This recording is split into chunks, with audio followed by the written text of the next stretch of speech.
Hi, everybody. It's Mark with Wisdom Gaming here in 2024. Happy New Year, everybody. This is a introductory video to what I plan to talk about in 2024. So there's a lot of content here. Some will be interesting for some people, some won't be. I'll try to put some timing tags in the comment section so you can go to the parts you're interested in. So here I am, Marc Hanna with Wisdom Gaming, unscripted, unapologetic, uncensored, and psychologically immune to social media scoring. I'm Grecian Formula. So let's begin. I want to show you a little bit of an outline here. Where is it? It's never in the right order. Here we go. So here it is. And I want you to see what I have planned. So at the moment, I have a goal to get up to 500 subscribers in 2024. I'm at 93, growing slowly. I haven't really been actively trying to attract people. They're just kind of grown naturally here as people have found my videos in different places, I suppose, maybe through searches or on BGG. So those are the places to find me now. I'll probably start doing a little bit better job of putting flags and tags and all the stuff you're supposed to do for um, yeah, optimization of your website, or at least your videos in this case. So, so video plans for 2024. We're right here. You can see that this is what I'm planning to cover. Where's my commentary stuff? So let's get a pencil. All right, so we talked about this. Video plans for 2024 wargaming videos. So the first thing you're going to see on here is my latest love affair, I guess you could say, with Fallen Eagles.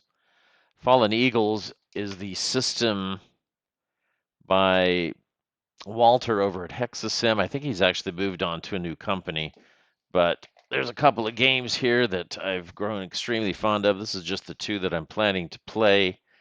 Currently playing Austerlitz with a guy named Mark. Austerlitz here. All right. I think that's reversed, but yeah, maybe I should unreverse the camera, but it's too late. I can't do it. Then we also have Lydney here, the Battle of Lydney at the end. So this is an 1815. Austerlitz was 1805. Currently playing these. These will be action-packed videos where I'm actually using Vassal in this case, not the actual map board. I haven't really done a lot of videos with Vassal. I guess I've done some. I like to get my hands on the actual game from time to time so I can get away from the computer screen. I have too much screen time as it is with my work. So that is on the playlist to play. All right.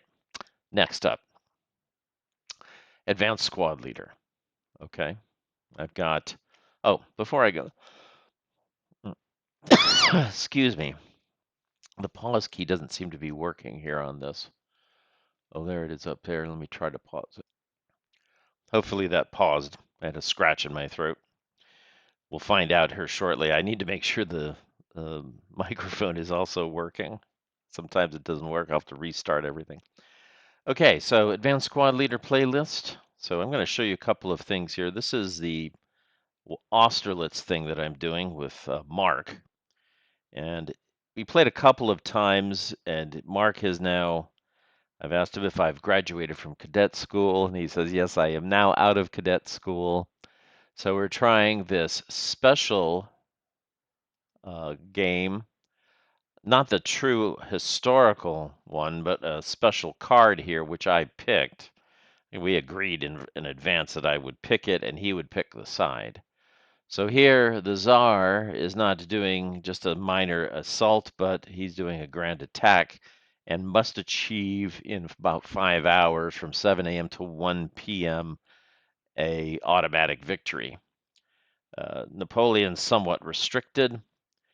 in terms of getting his reinforcements. And of course, he's got to get the ball rolling, as you can see here in a much bigger view.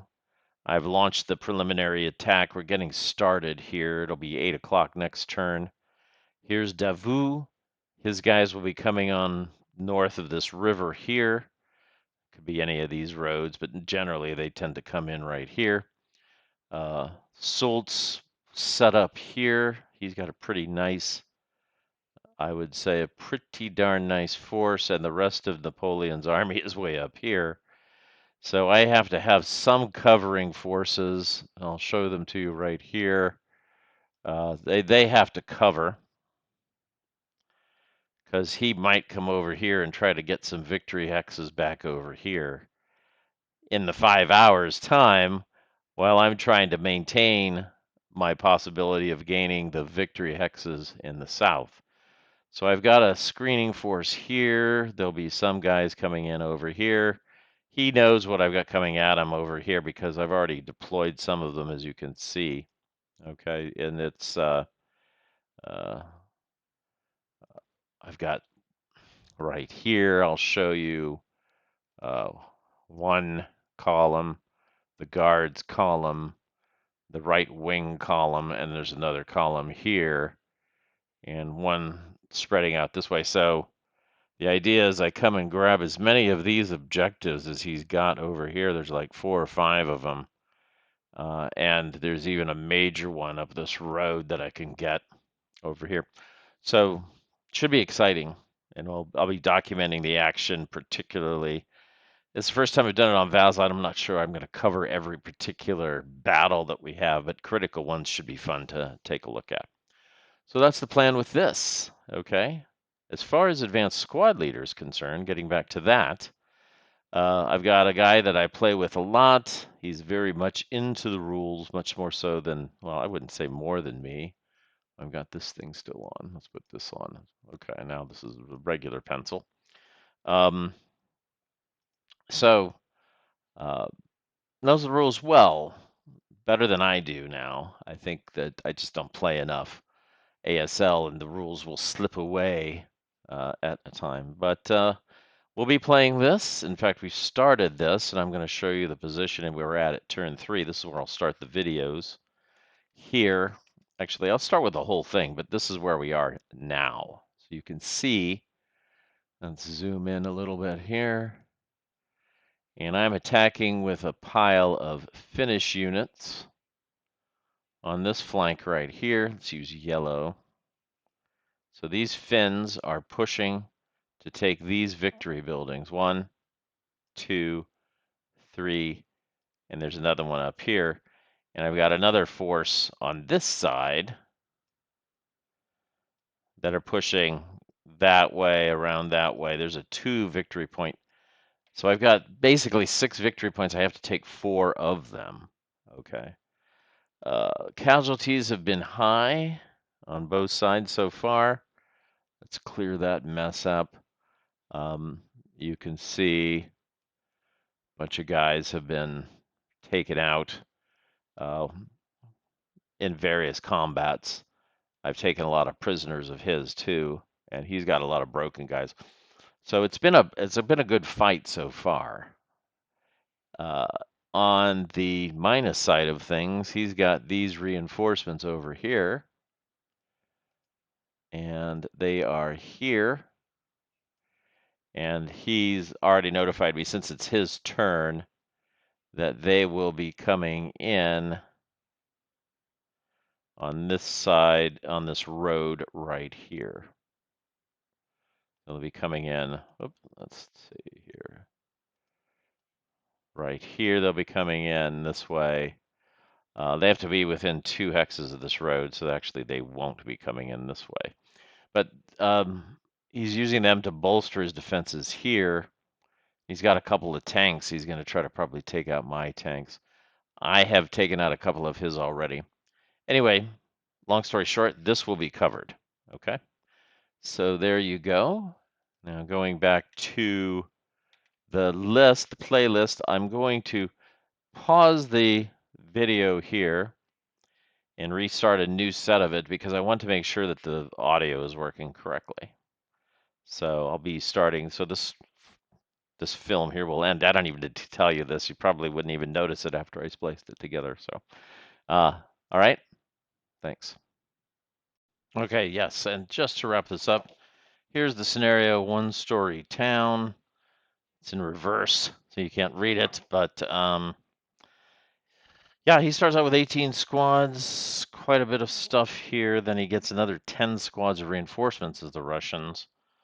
The Finns come in with a full force of 11 plus 10, so they got 21 squads too. It's a big scenario. It's taking some time, but it's quite packed with action. It's a great design by Chris Olden. So keep an eye out for his designs. I will, that's for sure. Okay. So let's continue on with the presentation here. So moving on. The next thing we'll be talking about is Axis Empires Ultimate Edition. So Ultimate Edition, my love-hate relationship with this game. I bought both games back 12 years ago. This was when it was Totaler Krieg and Die Senso, two different games. That one was covering the Pacific, one was covering the European theater of operations. There was a little bit of crosstalk. You could send certain support units back and forth, but they weren't really. It didn't really work well because Daisenso came out horribly broken, badly play tested, and the victory conditions were so messed up you couldn't play it. They came up with a kludgy fix for the, which actually more or less worked uh, for the victory conditions. And then really what they had to do is they had to change the map because all of the Russian victory conditions were like right on the border, very easy for the Japanese to secure. So they fixed a lot of things on the Daisenso map. Then they updated some other things on the Totaler Krieg map. They added Dice of Decision to the game in the Ultimate Edition, which is a World War II resolution schema. Uh, who wins World War One, what happens in between the wars, and then how does the map sort out? How is the political situation sorted out starting in 1936, which is when the game begins, or wait, it's 37. Anyway, so Axis Empires, I'll insert more of a video here. This is the box cover here. La la la la la la la, there it is. Looks like it's going to be reversed. That's right, it's going to mess up all you copyright people. Anyway, lovely big box. Quite a good production for Decision Games. One of the reasons why I did not sign up for the pre-order is because I didn't trust Decision Games not to mess up the game. Thomas, who's the developer, managed to, it looks like after I got the game, I was able to ascertain that he maintained the design in a very attacked way. Decision didn't mess with it. Thank God. Okay, so it's still an intact design. I personally have a lot of play testing into this game. Um, uh, you won't see my name as one of the play testers, though, because I'm too much of a troublemaker as far as Thomas is concerned. Uh, it's true, I will not become a follower of any designer, so I don't think there's any designer out there who really likes me, but that's okay. I think they recognize that I'm impartial. And the good thing is I paid full price for this beast. So uh, this is not a review copy, it's my own personal copy. So I have a personal interest in finding out exactly how good it is. Now I'm going to insert a snippet here of what I have set up on the table behind me. I have to use my phone for that.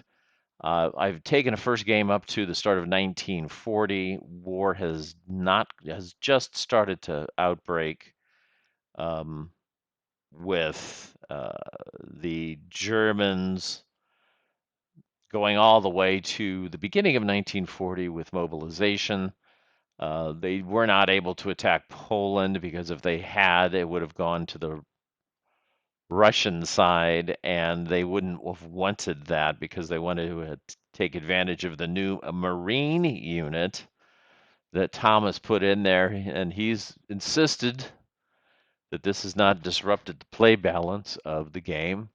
But I'm going after England, and I'm going to find out. That I'll show you on the map what this Marine unit might be able to do that other units can't do. The Germans have never had a Marine unit. They aren't a Marine type uh, country. So we'll see. We'll just see. Okay. Thomas does not think it has upset the balance of the game. Fine. It could very well be true. Now, so I'm going to play that and I'll show you where I'm starting in 1940 and I'll play through the entire war as things progress. I have a lot of experience playing the game.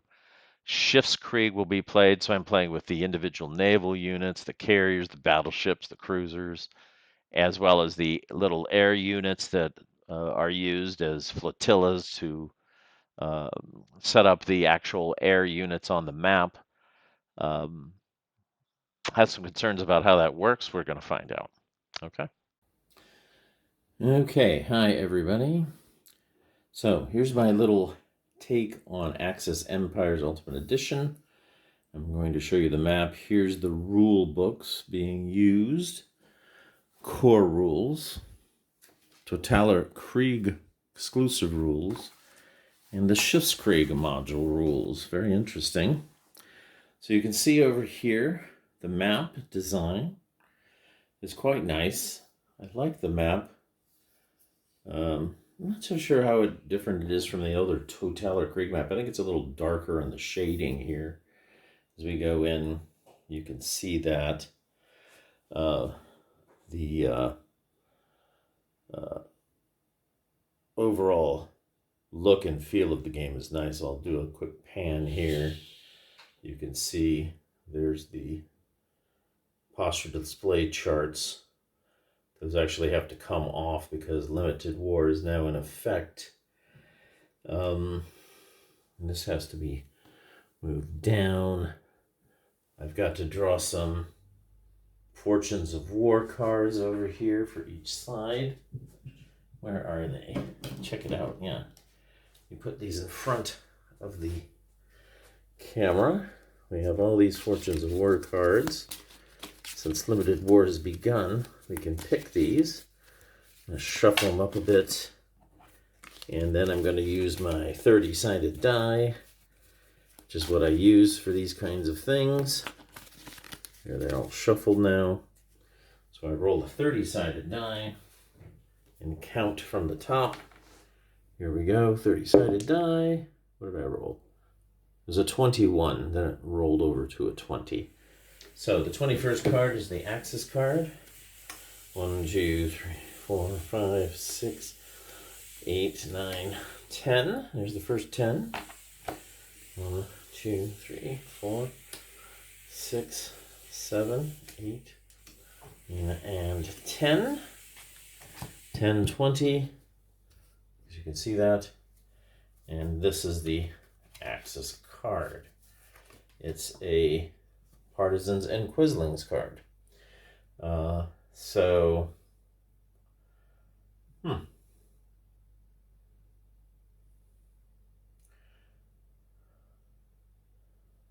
I'm not really sure if this is a very good card.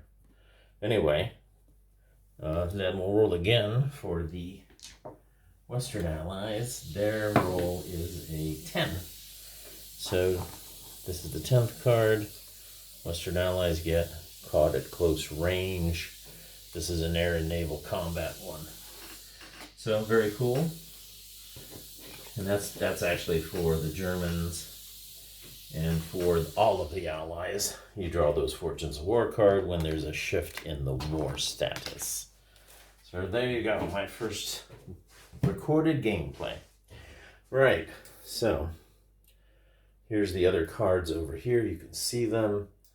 There's the ship building pile of stuff. See, the Russians are a little bit out of order here. There's my friendly candle. These are here ships that got sunk when they were sent during Pacific Limited War. Apparently, the rules allow you to send French ships to Pacific Limited War when it goes into the Western Allied side of things. So you roll, and some ships will never come back. These are ones that were sunk playing the Japanese at the Limited War stage. All right, so that's kind of an overview. Get a close-up of the situation. What started this whole thing was the Germans wanted Lithuania so they could get this Marine unit here. Now, this Marine unit is quite interesting because it can attack across all sea hexides. You'll see there's one right here. So, for example, I can attack across this, get a combat shift, and the land units over here will negate the fact they're attacking across the strait. So I think I can get an extra combat shift for something goofy like that. They can also land there. From Calais, they could move to Dover. Of course, they've got to conquer France first before they do that. But they had a combat shift for the invasions. So I think they could be quite useful. We'll see. Right now, Poland, I think you can notice, is pro-Soviet. The Baltic states have been split in half. Lithuania belongs to the Germans here, and Baltic states, the other half, belongs to the Russians. So the Western Allies are getting better political results. The Italians are still floating at neutral. Yugoslavia has got a Western influence marker, and if you can see it, so does Turkey. And then the Soviets have one on Poland. So the only friendly country for the Germans right now is Hungary. But it looks very good for getting Italy into the war. We'll start with Operation Wasserbrung, or whatever it's called, will be used to declare war on the Western Allies, take out Belgium, Holland. It can't be done in the spring.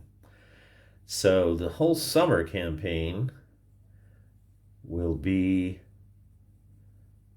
that's right. The whole summer campaign will be, because we got to do a mobilization in March, April. That's why it's actually not war yet. But that card that's going to flip over, the German mobilization card on this side, after this major mobilization in the spring, the next card is another final German mobilization that brings them into the war. Okay? So, should be interesting here. I think I can't remember if I've completed all of January, February yet, so I'll have to make sure I did that right. Yep, we'll see what happens. So that's the game so far in a nutshell. So it looks very good. I'm really happy with it. Better be. Paid enough for it. Okay, thanks very much. I'm going to stop the tape. So I'm very excited about that. I'm also going to compare it to some other strategic World War II games that one of the things that bugged me is they were so late in getting Axis Empires Ultimate Edition out. Number one. Number two, the fact is when they did put it out, the Ultimate Edition junks the first two editions. So there's no resale value to them. Okay, basically takes it off the secondary market. That's not so much of a sin, though, because we all well and know the most infamous company to do that is the Australian Design Group. And here's the massive collector's edition I bought. I told the Ultimate Empires people that I was going to buy this, and I was switching over to World in Flames because I was, as a protest, not that my protest has any effect on anything, but Anyway, it was fun having the protest. So I bought this collector's edition, and this is like, ugh, I don't, it doesn't even have the counters anymore. It's like massive in here. Um, this game, I think, is quite a bit different, but it does cover the entire global conflict. I'm told it's more of a sandbox game. I used to play this a long time ago before Totaler Krieg came out, and then more or less we switched over to the Totaler Krieg schema when it first came out a long, long time ago. Um, and we never went back to Australian design groups because we got annoyed with them because they kept coming out with edition number 2, classic edition, World in Flames, Plains edition, Mooses in Flames, okay, mice and cats in airplanes. I'm making fun of it, but they had all sorts of different little sub modules here. But they came out with this collector's edition. This is the classic one. There's also a deluxe one, which includes all of the planes in flames, ships in flames, divisions in flames, and stuff like that. Okay, trying not to make fun of it, but it has a bunch of extra stuff. I didn't get this because I thought the collector's edition would be more appropriate to compare to Axis Empires. So I did buy it. Oh, but I haven't played it yet. What a massive, ridiculously massive game it is. Okay. Then I was also searching around, desperate to find a decent strategic World War II game. This game I put on the table, Supreme Commander. Here it is. Okay. I like the potential of this game. Apparently, it's got some problems with its rules set and how it plays. Plus, it doesn't include the Pacific. Um, that's okay for a lot of people, though. They feel that World War II is won or lost on the European theater, and they don't even care about the Pacific theater. Okay. It's probably actually true in Axis Empires Deluxe as well, um, where you can win that way. But so Supreme Commander, I'll probably compare it to that.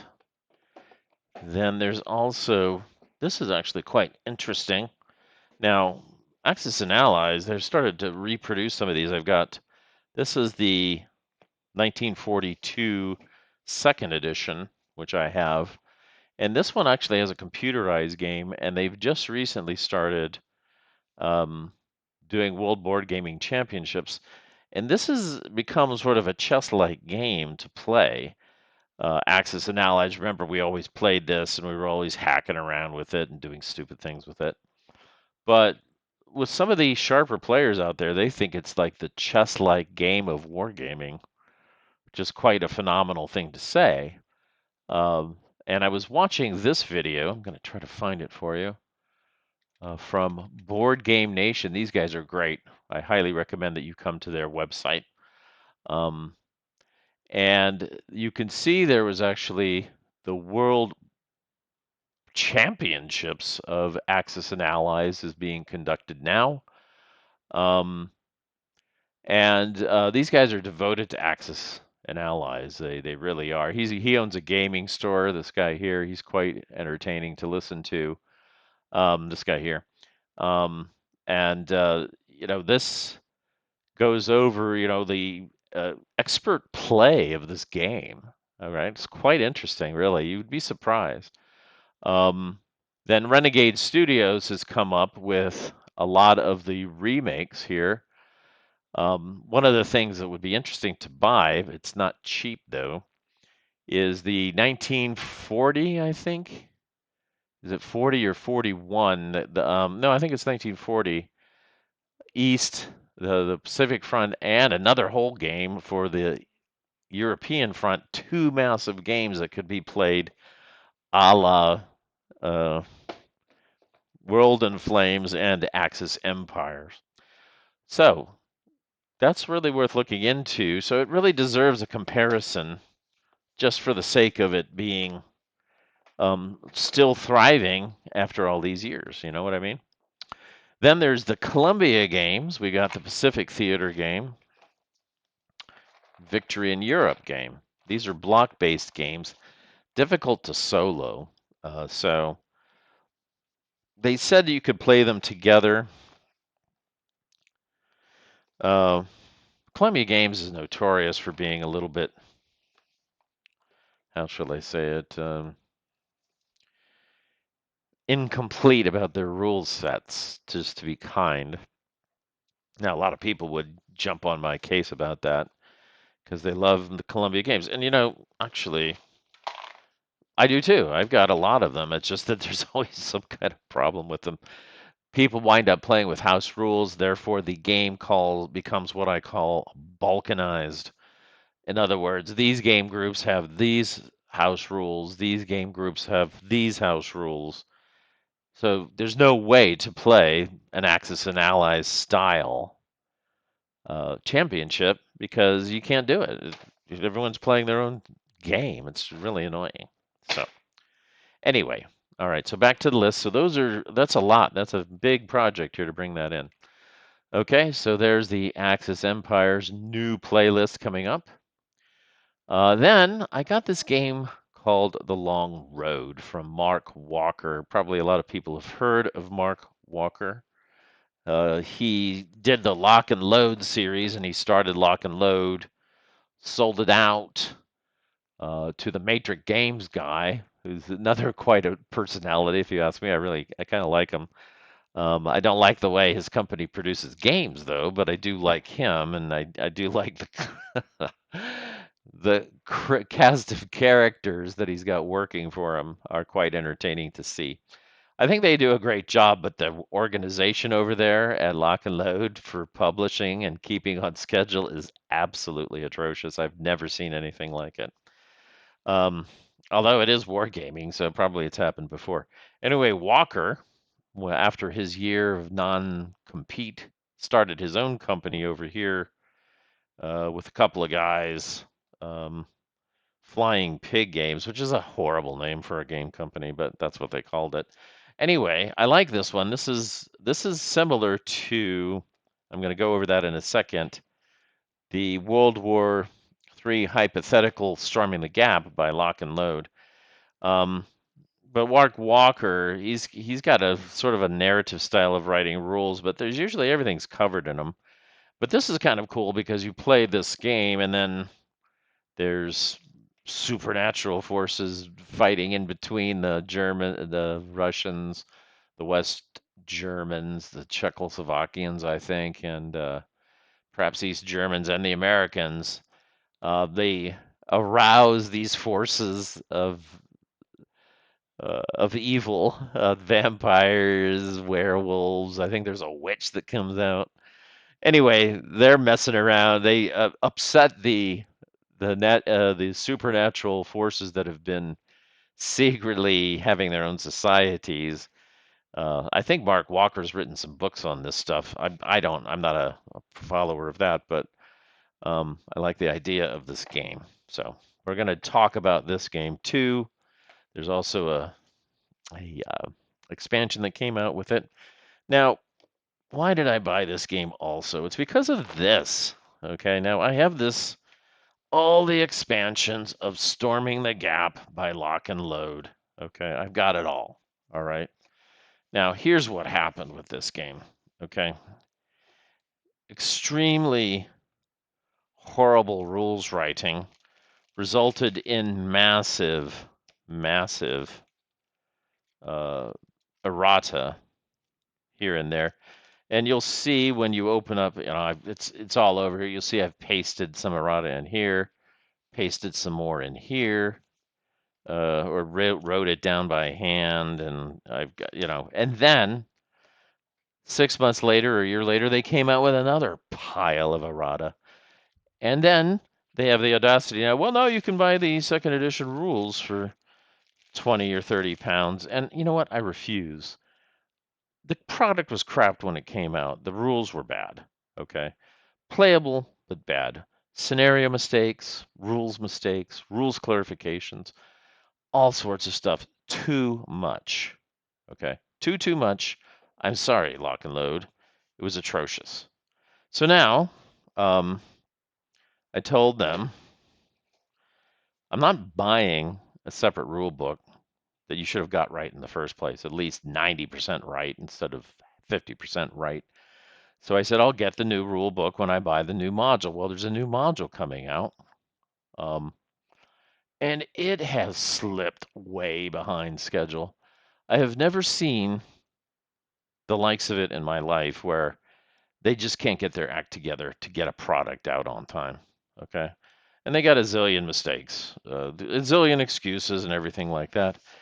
Um, I'm glad on that new game that's coming out, I did not pre order that. I would be super, super upset.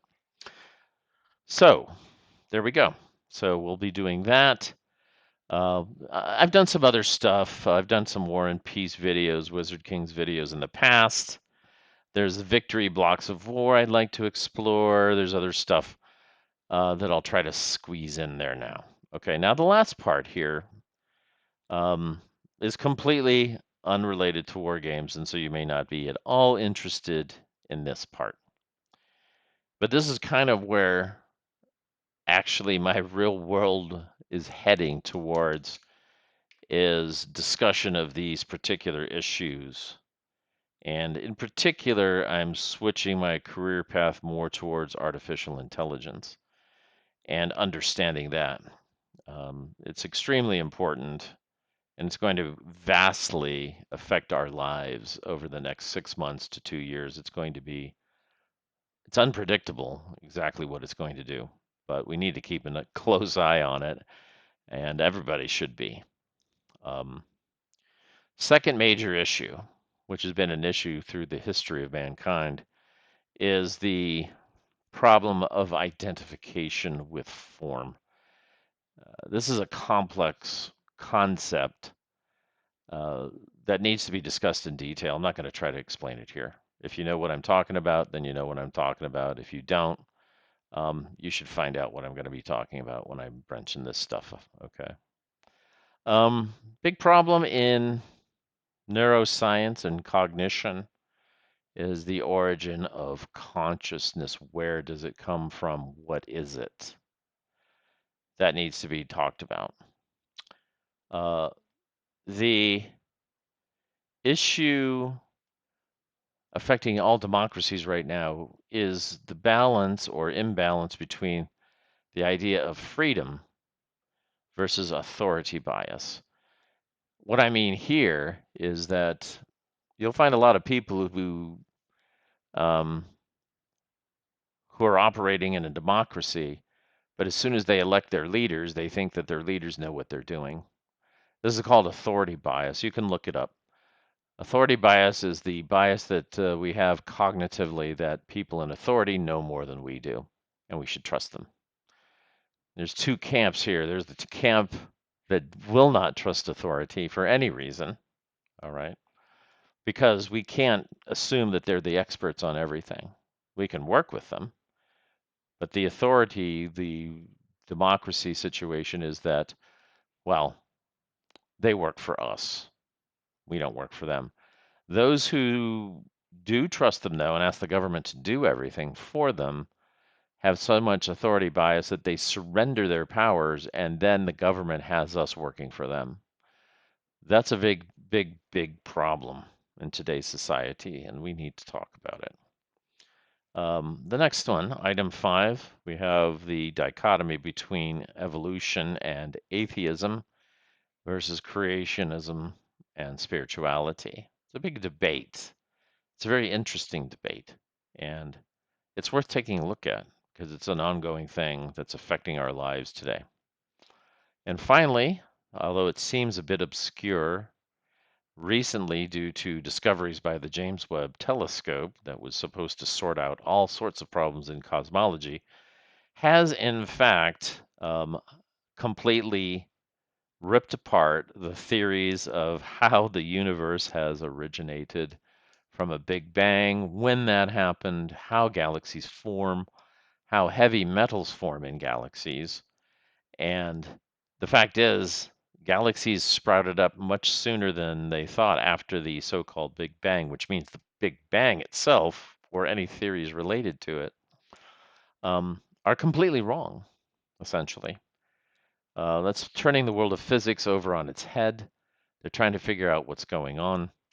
Uh, they still can't discover or find or prove the existence of dark matter and dark energy, which is sort of a fudge factor that's been added to the equations for some time in order to explain how galaxies can spin the way they do without flying apart into massive millions of stars being flung away from the center. Okay, so all of this is very interesting.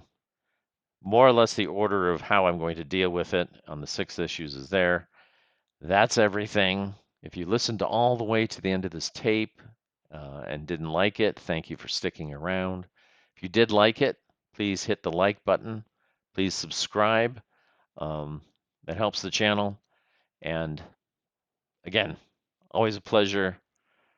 Sorry for the long hiatus, but I needed quite a bit of a break there to start the new year off fresh, which is hopefully what I'm doing. All right.